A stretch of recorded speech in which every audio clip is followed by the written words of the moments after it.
नमस्कार। 5 सितंबर को भारत के जम्मू कश्मीर से एक घटना सामने आती है, एक घटना का वीडियो सामने आता है जिसमें हजरत बल दरगाह है। यहाँ पर दरगाह को रिनोवेट किया गया है और उसके बाद उसके जो इनॉग्रल है, उद्घाटन है, वहाँ पर जम्मू कश्मीर वक्फ बोर्ड की तरफ से बीजेपी के ही एक व्यक्ति डॉक्टर दरख्शान अंद्राबी जाते हैं और उसको इनॉग्रेट करते हैं।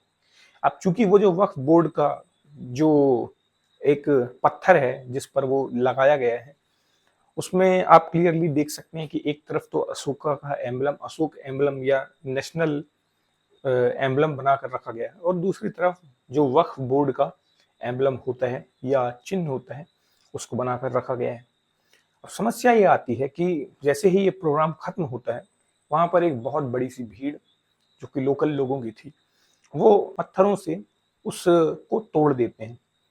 ठीक है, पहले तो ये होता है, फिर उसके बाद जब पुरुष वहां से चले जाते हैं, उसके बाद कुछ महिलाएं आती हैं और उसको पत्थरों से तोड़ देती हैं।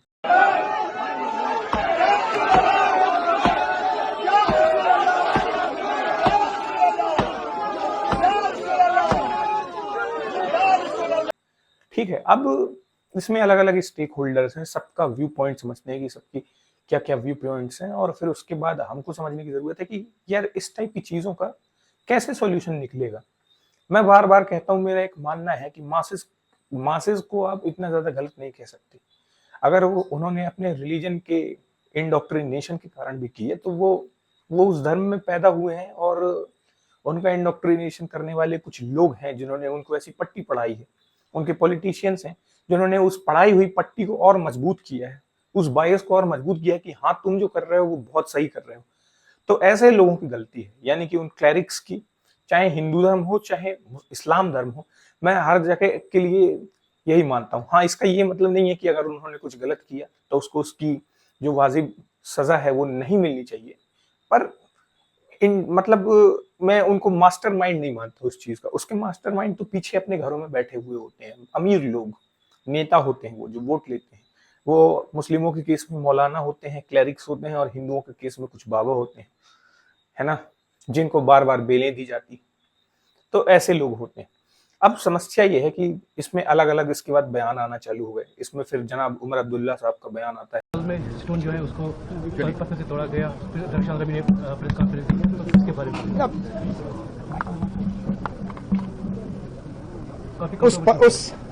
उस पत्थर पे एम्बलम लगना चाहिए था या नहीं लगना चाहिए था, पहले तो वो सवाल बनता है। मैंने अभी तक किसी भी मजहबी दायरे में, किसी भी फंक्शन में इस तरह का एम्बलम का इस्तेमाल होते हुए नहीं देखा है। दरगाह हजरत बल को ये सूरत जो है, ये शक्ल शेर कश्मीर शेख मोहम्मद अब्दुल्ला ने दिया था। मुझे तो बताइए ना, कहीं पे उन्होंने ऐसा पत्थर लगाया? आज भी लोग उनके काम को याद करते हैं, इस बात के बावजूद कि उन्होंने वहां अपने नाम का कोई पत्थर नहीं लगाया। पत्थर लगाने की जरूरत ही नहीं थी। अगर काम सही होता तो लोग खुद ब खुद उस काम को पहचान लेते। अब चलिए, उन्होंने गलती की, हो गया, नहीं होना चाहिए था। फिर मैडम महबूबा मुफ्ती का बयान आता है। सारी कायनात उनकी वजह से है, तो आप इस किस्म का शिर्क वहां करेंगे, आप इस किस्म का कोई ऐसी चीज गुस्ताखी करेंगे जिससे जम्मू कश्मीर के लोग, खुसूसी मुसलमानों के जो जज्बात हैं। तो इनके क्या बयान रहे, पर मैं जानता हूं कि आप बयान के पहले अंदाजा लगा सकते हैं कि क्या बयान रहे होंगे, किनके सपोर्ट में बयान रहे होंगे और किनके खिलाफ बयान रहे होंगे। तो ये इतना आसान है आपके लिए समझना कि वोट बैंक पॉलिटिक्स जो होती है एक एरिया की, या कोई भी जो लीडर होता है वो अपनी कंस्टिट्यूएंसी, वो चाहे अंदर से जानता हो। फॉर एग्जाम्पल उमर अब्दुल्ला साहब का कहना है कि वो ज्यादा रिलीजियस उसके मतलब उसके जस्टिफिकेशन में नहीं गए, बल्कि उन्होंने उसके वहां होने को क्वेश्चन किया। अब्दुल्ला साहब का कहना है कि भाई ऐसी कौन सी रिलीजियस प्लेस है जहां पर नेशनल एम्बलम होने लगा। At the first place why was the national emblem वहां पर एस्टेब्लिश क्यों किया गया। चलो, एक तो ये बात होगी। अब ये तो उमर अब्दुल्ला साहब है। उमर अब्दुल्ला साहब, I take him on very high regards, I respect him, I love him, बहुत अच्छे पॉलिटिशियन है। पर मैं भी जानता हूँ भाई, जब भी वो ऐसे बयान देते हैं ना, मैं समझ जाता हूँ यार बेचारे की मजबूरी है यार। क्योंकि अब श्रीनगर में और बारामूला में और गंदरबल में सार्थक निगम जी तो जाके वोट देंगे नहीं, वोट तो वही देंगे जो पत्थर मार के एम्बलम तोड़ रहे थे। तो वो मैं समझता हूँ, और उमर अब्दुल्ला साहब भी जानते हैं कि वो गलत का समर्थन कर रहे हैं। इसके बाद आती है मैडम महबूबा मुफ्ती की बात। तो मैडम जी, उनको कोई लेना देना नहीं है, वो मतलब वो क्लियर है, वो बहुत क्लियर है उनका एजेंडा। वो एक separatist masquerading in the mask of someone who is participating in the national democracy, वो वैसा वाला सिस्टम है। वो मैं इसलिए कह सकता हूँ क्योंकि 2016 में जब मैडम जब कुकरनाग में एक आतंकवादी बुरहान वानी को छलनी कर दिया था 19 RR ने, तब भी उनके ऐसे ही कुछ बयान थे कि बहुत गलत हुआ, नेगोशिएट किया जा सकता था, मारा क्यों गया। तो वो तो प्रॉपर सेपरेटिस्ट है, आतंकवादी समर्थक हैं, तो उनसे तो मैं उम्मीद करता नहीं। तो बिल्कुल वैसा ही एज एक्सपेक्टेड उनका बयान आ गया। उन्होंने कहा कि इस्लाम में आइडोलेट्री हराम है, आइडोलेट्री गलत बात है और इसको शर्क माना जाता है। अब इसका कारण क्या है, जरा मैं आपको थोड़ा सा इस्लामिक पर्सपेक्टिव भी दे देता हूँ। इसका कारण ये है कि इस्लाम में कहा गया है कि भाई there is only one god worth of worship and none other than it, and that one god is Allah. तो इसलिए अगर आप बुत परस्ती करते हैं या फिर आइडोलेट्री करते हैं, तो इसका मतलब ये माना जाएगा कि आप अल्लाह के अलावा किसी की वर्शिप कर रहे हैं, and you are taking someone else in same regards as the Allah, और ये गलत बात है। अब ये बात बिल्कुल सही है, मतलब अगर ऐसा कुछ वहां पर सिस्टम है तो वो बिल्कुल ठीक है और उसका सम्मान किया जाना चाहिए कि भाई आइडोलेट्री नहीं करते तो नहीं करते, क्योंकि हमारे भी अपने देवी देवताओं को लेके कुछ चीजें हैं जो हम नहीं समझेंगे। तो वो महबूबा मुफ्ती मैडम ने कह दिया और वैसा ही उनसे एक्सपेक्टेड था। तो ये तो बात हो गई कि इसकी। अब मुझे इसमें क्या लगता है, पहली बात तो ये कि ये इन्होंने जो शर्क किया वो इसलिए किया क्योंकि वो बुत परस्ती के खिलाफ है और उसको एक हिंदू आइडल की तरह या उसको एक हिंदू मार्ग की तरह शायद देखा गया हो। पर जनाब बात यह है कि वो जो अशोक स्तंभ है ना, वो कोई हिंदू मार्ग भी नहीं है। अगर आपको बिल्कुल धर्म ही देखना है, वैसे तो वो कल्चरल थिंग है। It is not about Hindu, neither Buddhist, neither Muslim. It is something that comes from the culture and the history. अब इस देश में बहुत सारी चीजें ऐसी हैं जो हिस्टोरिकल हैं पर उनको रिलीजियस लेंस से देखा जाता है। उनमें से एक है ये अशोक स्तंभ जिसको इस तरीके से देखा गया। But it is certainly about the history, the culture of this land and not the religion that to which the kingdom ruler belong. और अगर आपको ये भी लगता है कि वो जो एम्बलम है वो किसी हिंदू रूलर को बिलोंग करता है, तो ऐसा भी नहीं है। अशोक अपने राज्य के दौरान उन्होंने बुद्धिज्म को पैट्रोनाइज किया था और उन्होंने बौद्ध धर्म को ही अपनाया था। तो किसी का ये कहना कि ये हिंदू हेजीमनी को दिखाने का एक तरीका है, तो ये भी वाजिब नहीं है, क्योंकि भाई जिस राजा के पिलर्स से वो लिया गया है वो बुद्धिस्ट आर्किटेक्चर का पार्ट है, वो हिंदू आर्किटेक्चर का पार्ट नहीं है ना। अब कल्चर के बारे में जाऊं तो फिर तो सब कुछ ही हिंदू कल्चर है उस पुराने समय में, पर फिर भी अगर आर्किटेक्चर के निगाह से देखा जाए, नजरिए से देखा जाए, स्ट्रिक्ट सेंस ऑफ आर्किटेक्चर से देखा जाए तो वो बुद्धिस्ट है। अब मैं समझाता हूँ, मैं बता दूं कि इसमें दिक्कत क्या है। यार चाहे आपके धर्म में, मुझे ऐसा लगता है कि चाहे रिलीजियस पर्सपेक्टिव से कितनी भी गलत हो जाए, वो वहां पर लगाया, चलो मैं मानता हूं कि मैं तो पहली बात वो मानता नहीं कि गलत है, वो मैं इसलिए गलत नहीं मानता क्योंकि इस दरगाह के रिनोवेशन में सरकारी टैक्स पेयर, जो एक आम टैक्स पेयर है, उसका पैसा यूज हुआ है ना। उसको एक टैक्स पेयर की मनी से बनाया गया है, और टैक्स पेयर कौन है? एक आम हिंदुस्तानी है जो उस अशोक एम्बलम में अपनी पूरी पूरी लॉयल्टी रखता है। पहली चीज तो ये। दूसरी चीज, अगर अशोक स्तंभ से इतनी समस्या है तो फिर भैया जो देश का पासपोर्ट है जिसको यूज करके आप गल्फ कंट्रीज में जा रहे हैं, या आप यूरोप में जा रहे हैं, या आप अमेरिका में जा रहे हैं, उनमें भी यही समस्या है। अशोक स्तंभ तो वहीं भी है। फिर उसके बाद जो करेंसी नोट इंडिया में यूज होता है उसमें भी अशोक स्तंभ होता है। इसके अलावा गांधी जी की भी प्रतिमा होती है ना। तो अगर आप ऐसे करने पे आ गए, इसके अलावा ऐसे कई सारे नोट होते हैं जिसमें और भी ऐसी स्तंभ प्रतीक चिन्ह बने होते हैं, जैसे कि सांची का स्तूप बना होता है ना। कुछ नोटों में सांची का स्तूप बना होता है, कुछ में लाल किला बना होता है। तो अगर आप ये करने पे आ गए तो ये फिर किस हद तक जाएगा? पहली बात ये।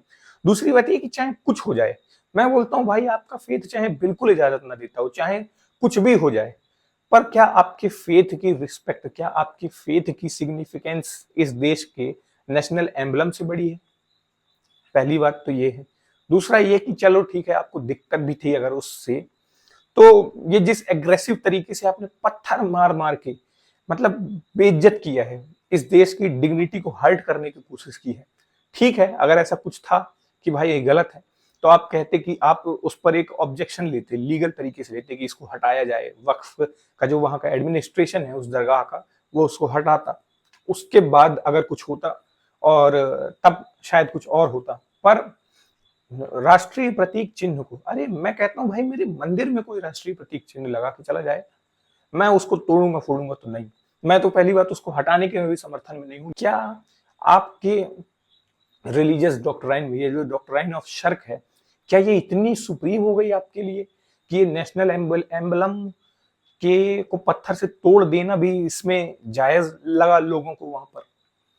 तो ये कैसे संभव है, मतलब कि कोई नेशनल एम्बलम को तोड़ दे? अगर उसका कोई लीगल तरीका निकाला जाता, उस पर ऑब्जेक्ट करते, कुछ ऐसा करते, तो एक बार समझ में भी आता कि चलो भाई आपने, और आप अपना पक्ष रखते कि भाई हम आइडोलेट्री के खिलाफ हैं, चूंकि ये वक्फ बोर्ड की जमीन है या वक्फ बोर्ड की प्रॉपर्टी है, और ये दरगाह जो है ये मुस्लिम प्रॉपर्टी है, it shall be govern by the religious perspective.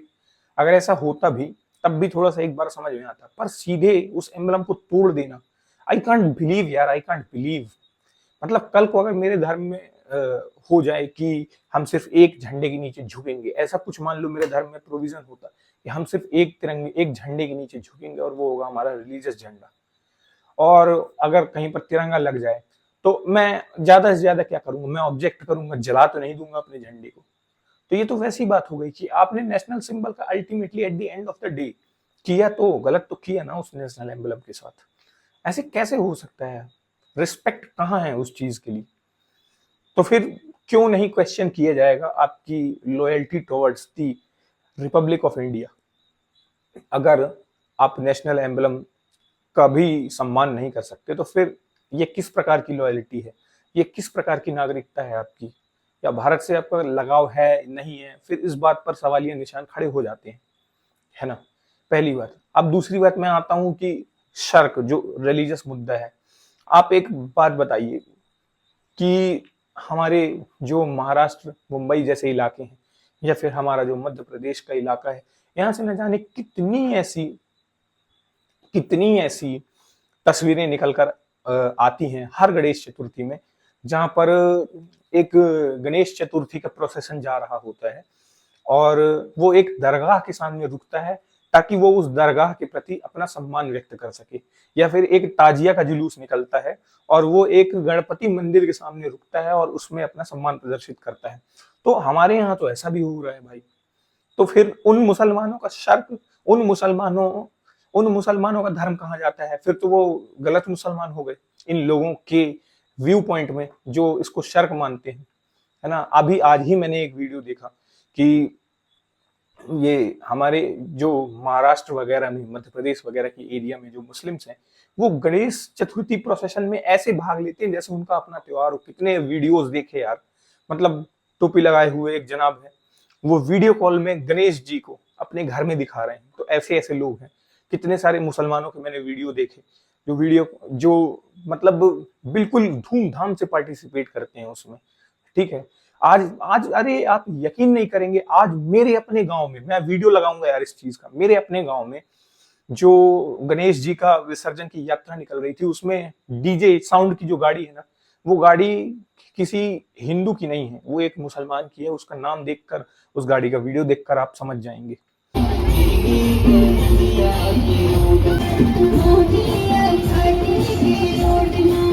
तो ऐसे ऐसे लोग जब हैं, तो मुझे ये नहीं समझ में आता कि अगर ये मुसलमान जो यहाँ पर रह रहा है वो ऐसा कर सकता है, तो फिर आपको ये सिर्फ इतना कि भैया उसको तोड़ना नहीं था पत्थर से, उसमें क्या दिक्कत है, क्या समस्या है ऐसे में? अब इसका मैं इम्पैक्ट बताता हूँ क्या होता है जब ऐसी चीजें एक राइट विंगर या एक कंजर्वेटिव हिंदू या एक यूं कहना चाहिए कि जो कंजर्वेटिव नेशनलिस्ट है, जब वो देखता है ना, तो फिर वो जिस तरफ वोट दे रहा होता है ना, वो एंश्योर हो जाता है, उसको एक और कंफर्मिटी मिलती है कि भाई वोट यहीं पर देते रहना है, वोट यहीं पर देते रहना है। उसके लिए ये जो आपकी रिलीजियस जितने भी टाइप के आपके एक्सप्लेनेशन है ना, दुनिया भर की पंचायत जो है कि भैया आइडोलेट्री गलत है, शर्क हो जाता है, ये कुछ काम नहीं करेगा। उसके लिए देश के प्रति डिवोशन, उसका राष्ट्रवाद, नेशनल एम्बलम के प्रति सम्मान, राष्ट्रीय चिन्हों के प्रति सम्मान, आपके इन छोटे छोटे लॉजिक, इन छोटे छोटे जस्टिफिकेशंस और डिफेंडिंग जो कि पॉलिटिशियन करेंगे, कर ही रहे हैं, उससे बहुत ज्यादा ऊपर की चीज है। तो आपको लगता है कि आप ऐसे डिफेंड कर लेंगे, और अगर यदि आप इसको एक पॉलिटिकल माइलेज के रूप में देखें कि इससे क्या पॉलिटिकल माइलेज मिलेगा, तो एक चीज ध्यान रखिए, इससे आप अपनी कॉन्स्टिट्यूएंसी तो जीत जाएंगे अब्दुल्ला साहब।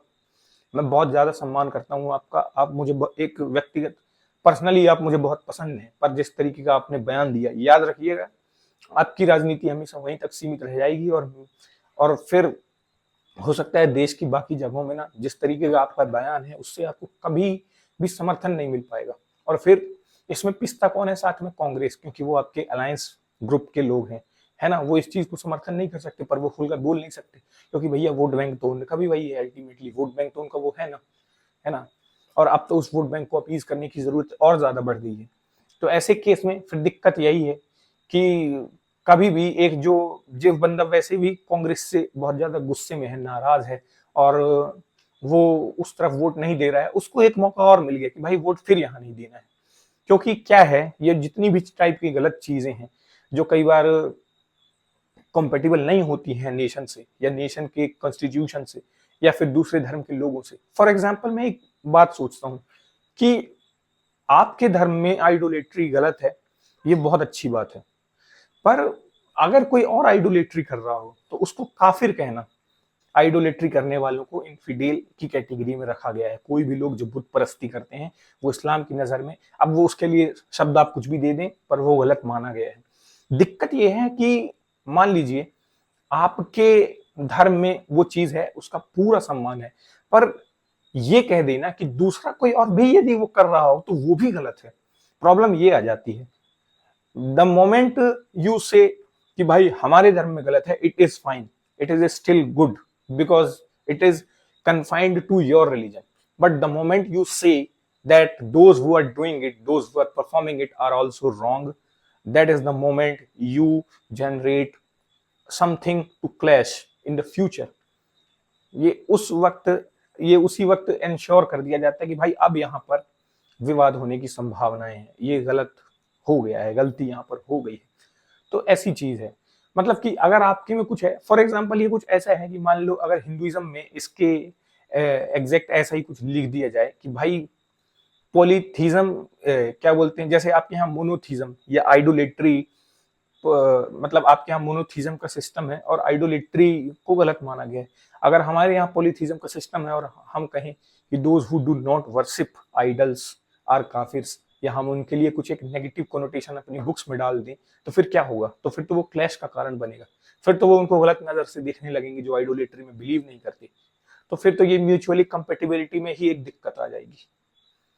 तो ये समस्या है। अब बात ये आती है कि ऐसे में होता ये है कि जो उस तरफ वोट दिए पड़ा है उसको एक और मौका मिल जाता है कि भाई वोट वहीं देना है, क्योंकि यार ये तो उसको कुछ नहीं समझ में आ रहा, उसको आपके ये लॉजिक जो है ना, ये पंचायतें ये नहीं समझ में आएंगी कि क्या हो गया, आपके रिलीजियस डॉक्ट्रिन्स क्या हैं, क्योंकि किसी भी रिलीजियस डॉक्ट्रिन से ऊपर देश है, नेशनलिज्म है या राष्ट्र है। ऐसे में होता यह है कि राइट विंग के जिस नैरेटिव को आप प्रोपेगेंडा कहकर दरकिनार करने की कोशिश करते हैं उसको एक सब्सटेंस मिलता है बार बार। इस चीज को समझिए, जब तक ऐसी गलतियों को ओन अप नहीं किया जाएगा, जब तक ऐसी होने वाली गलतियों को ओन अप नहीं किया जाएगा, और 70 साल से जिन्होंने भी इस ग्रुप को अपीज करने के लिए, उसके वोट लेने के लिए ऐसी गलतियों को नॉर्मलाइज किया है, आज भी वो उसी तरफ है। जब उसका विरोध होता है तो आप कह देते हैं प्रोपेगेंडा है, अंधभक्त हो, गलत कह रहे हो आप।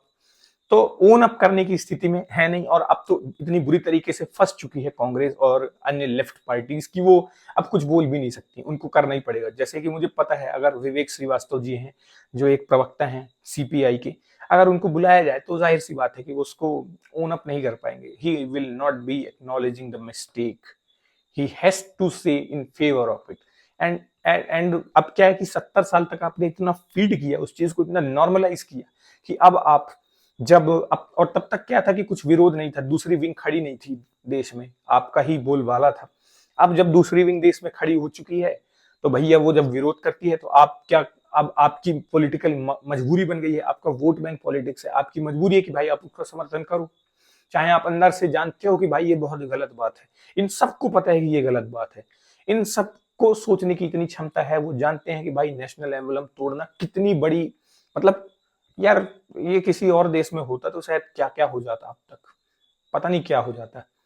तो ये करना कितनी बड़ी गलत बात है, इसके बावजूद वो उसका समर्थन किए जा रहे हैं।